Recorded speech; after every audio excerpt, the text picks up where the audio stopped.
It's a privilege to be here tonight to celebrate two nations that are bound together not only by a shared democratic heritage, but also a deep and growing economic partnership. And to also represent Adobe, a U.S. company with a rich history in India. Tonight I have the honor to introduce to you a congressman who has made a tremendous impact in the U.S. Congress in a very short period of time.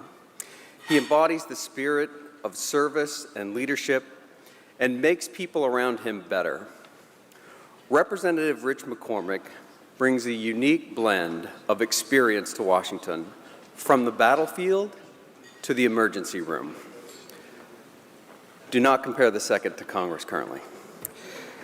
A decorated Marine pilot and emergency physician, Dr. McCormick has served his country in more ways than one. And now, in the U.S. House of Representatives, he continues that service with a focus on national security, economic growth, and international collaboration. He understands what it means to make critical decisions under pressure, to lead with clarity, and to work across boundaries, qualities that resonate deeply with today's global business leaders. Please join me in welcoming Congressman Rich McCormick, the chair of the US-India Caucus in the House of Representatives. He'll be joined by Chief Government Affairs Officer of MasterCard, Tucker Foote, on stage.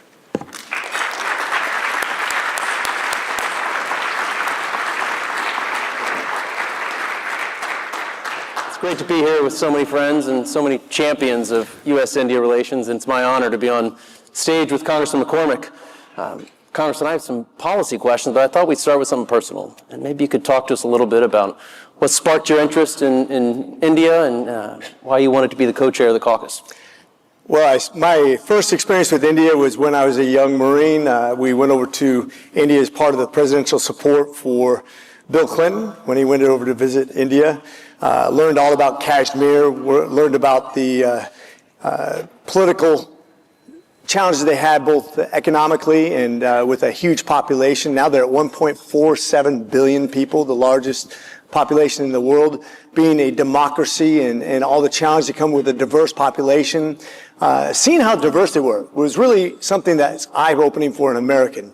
Most people think of Indians in this homogenous sort of way, just like America maybe is putting that, but we know how diverse America is, but India is equally diverse. If you think about the economic diversity, skin color, height, religion, just approaches to life. It's incredibly diverse. I learned so much when I was there. And then when I got out of the Marine Corps and went to medical school, and then in my district, we have 1 out of every 5 doctors is from Indian diaspora. People don't realize, but almost 10% of all doctors in America are Indian diaspora. I'm a physician. We have 14% of our district is Indian.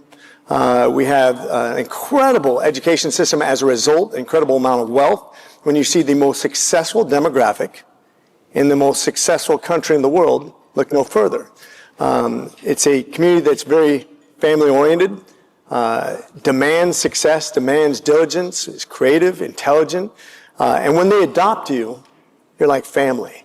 And I have adapted to the Indian cuisine, adapted to the way that they love and just really have cherished those relationships, and to see all the technology that's coming out of that in my district, which is a top 5 district in wealth, as a large part as a result of that.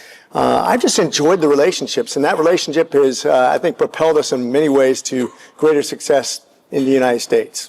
Well, I won't ask you your favorite innovation because it's obviously something in the payments industry, but favorite cuisine, favorite dish? Well, first of all, I will say 70% of America's fintech is based in my district.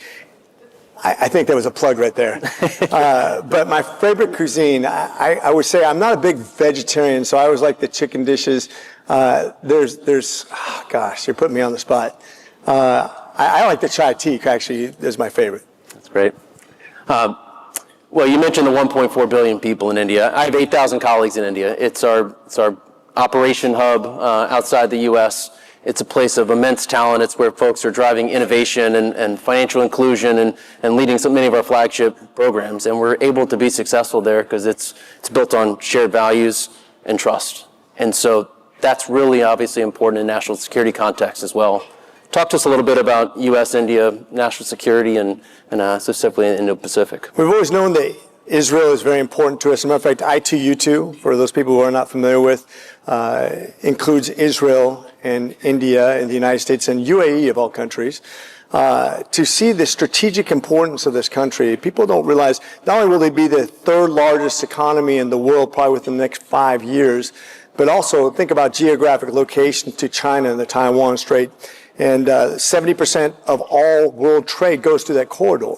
The conflict that they have with China, which is a peer rival now, no longer just a sub-peer, but a peer rival, both economically, militarily, what they bring to the table, the conflict in the Arunachal Pradesh area. We have a constitution that's similar. I think one of the reasons that India is so successful is because they base their constitution largely on the way that we wrote our constitution, where you'd have representative government. They have a worldview that's similar to us. They want peace. They want to have strength. They want to see an economy that burgeons. They want to see opportunity for all. Very similar outlook on life, and I don't think that we have an imperialistic outlook. Neither do they. But you're seeing that region, which China is absolutely trying to dominate, trying to assert its economic dominance as well as its military dominance. We need a strong ally. There's nobody who's going to be as strong as India into the future as they increase their GDP investment into IT, into the military, and they continue to be great producers of products that we need. And we need a friendly country that can produce those things and it can create those economic ties with us. And I'd ultimately love to see us not just be friends, but be true allies. Yeah. We pledge our friendship where your enemies are my enemies, your friends are my friends, and we should have like an AUKUS type agreement where we should be sharing technology that will help defend our nations and make us stronger throughout the world. Right, well, let's stay on that topic for a minute. You've been a great champion of AI export controls and specifically the AI diffusion rule. As India gets more advanced in technology and really leads the world in many places, where are opportunities for collaboration? Well, first of all, look at what India's done just recently. I mean, it was kind of neat. During COVID, they came up with vaccination for the first time. Anybody who saw the movie, same producers did the Kashmir Files. They came to Atlanta. I got to go to the premiere. Fantastic movies. But what they did to put a spacecraft on the dark side of the moon for easily under $100 million. We in America, we can't even come up with a building to talk about putting a spaceship on the dark side of the moon for that amount of money. What they've done to advance themselves in a very short period is nothing short of miraculous. To see the advancement in technology, and I might add too that 250,000 students are right now in our top education systems right now, and I want to be careful about this because we're training them. They're going back to India and competing with us. But as long as there's friendly competition, I think that's good. We can collaborate. We can actually grow as nations together and do some great things. But I think we also want to be careful that we don't give the same access to people who are less friendly. When we look at the future of technology, when we look at the future of our relationships, as long as we're synergistic, and this is where, when it comes to military technology, we have to be careful, of course. But I was talking to Prime Minister Modi not that long ago about his idea what the military building facilities are going to be, like 51% India owned. I think we have to collaborate, and also if we're going to share that technology, realize that the United States also has to have the lion's share of certain technologies just so we can understand each other better. Right now we collaborate. I know Lockheed's here right now. We actually produce a lot of military parts over in India. As long as we keep those collaborative efforts, I think we'll be fine. Right. Backstage, you were talking about leading a freshman Codel to India and meeting Prime Minister Modi. Can you talk to us a little bit about that? So Prime Minister Modi, and this is no surprise to anybody here, is the most influential politician maybe ever in India. Definitely one of the most beneficial. Probably the most influential person in India since Gandhi. He is humble. The people that all knew him before he became the prime minister talked about him staying and sleeping on their floor when they came to visit. And when I was talking to him at a luncheon in India, in New Delhi, he was actually talking about he does not trust a politician that has not traveled from north to south or south to north on the main train coach. Once again, because he believes that if you're a man of the people, you have to meet the people. You have to experience the diversity and the breadth and the score of what India is, and that is its people. And he is a man of the people, no doubt about it.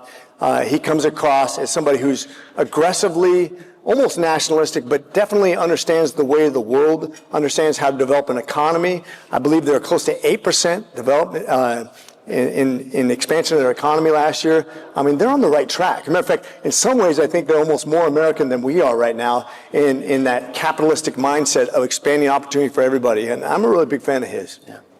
Well, he and President Trump announced that ambition of $500 billion of trade by 2030. A cornerstone of that, an important piece of that, is digital trade. Talk a little bit about how we can ensure digital trade stays on the agenda and how we continue to promote that and fight for fair markets on both sides of the equation here. Well, as the wealth in India expands, and you're talking about a huge industry, you're talking about several $100 billion worth of a market in India, which will have the lion's share of all digital economies. And as that develops, and you're going to have access to almost 1 billion people right now, and we'll be over 1 billion people by 2030 as consumers, as traders. Why wouldn't you want to have a strong relationship where you're not inhibiting that through regulation or taxation? Free trade benefits everybody. That's one of the great things I'm really excited about when we negotiate tariffs. People always talk about the tariffs that are added on. How about the tariffs that are taken off, that allow us to trade without inhibitions, without things that create barriers? I think this could be the start of another lovely relationship between us and them that will benefit everybody. Yeah. And as that advances, can you talk a little bit about the role of Congress? How's Congress going to play a role in this? How can they facilitate it? Well, first of all, I hope that Congress doesn't create any unintended consequences. We're really good at that. We've done that through the years, through regulation, and I think we're to a point we realize we're so overburdened with regulation right now. For every piece of regulation we want to add, we should take away 2. Because quite frankly, we're overburdened by regulation. This hamstrings businesses right now. We have several departments that cross-regulate with sometimes contradictory regulations. We need to make sure that we don't do things to inhibit. We did it with the internet really well. AI is the next big thing. AI is the most transfigurative technology we've had in, well, maybe ever. And we have an opportunity to right now to either let it fly, or you can see right now, states right now are trying to regulate AI. That's going to inhibit interstate and international trade. We have to make sure the government, first and foremost, doesn't get in the way. As a physician, we always say, do no harm. Congress always wants to help, but sometimes our helpfulness is one of the worst things we can do. And I would say, never turn back to the government to solve the problem that government created in the first place. I think one of the reasons I came to Congress is to make sure that the government didn't become too big and too overwhelming and get in the way, because I believe in you. I believe in all of you. I believe in individuals who are trying to do business and benefit your employees and benefit this economy. I'm not a big believer in the government benefiting that unless it is just to make sure that you have a fair share of that you're not inhibited from success. And I think we have to start there. Yeah. Well, Congressman, we have a little over 2 minutes. So I'm going to end with a question for advice. In this room, you have some of the best leaders here in the U.S. and in India in the public and private sector. How can we help you advance some of these goals in Congress? First of all, support me and all your wildest dreams will come true. That was. I think when we talk about collaborative issues, when you come and you talk to congressmen around the United States, when you talk about the relationships we have, and you look at the legislation that's being produced that's helpful versus not helpful. I have bills out there right now that break down the barriers to trade that actually help us compete with China, help India compete with China, help the immigration system be fair and equitable, get rid of the 7% cap, make sure it's easier to become a citizen for people who actually deserve it and actually bring something to America, make sure that we have the ability to travel and trade between our countries, make sure that we don't allow Hindu phobia or other things that inhibit our cultures from being collectively stronger together. Those are the things that we just need to talk about. We need to talk about loving each other as nations, because there are no 2 more important countries than India and the United States to the future of the world and the peace process. Peace through strength is also collaborative. And I think India is going to be a major player. I'm excited to work with them. That's why I'm part of the India Caucus. That's why I feel like leadership was very much an important part of what I'm going to be doing in the future. I tell you, Beth Van Dyne's here. She is a 14% Indian diaspora in her district as well. Everywhere you see these communities, you see massive wealth, you see massive opportunity, and you see really good relationships. And that's why I'm here to prosper and make sure it continues into the future. Well, Congressman, I think I speak for the room when we say thank you for championing this cause, and thank you for your service. Thank you.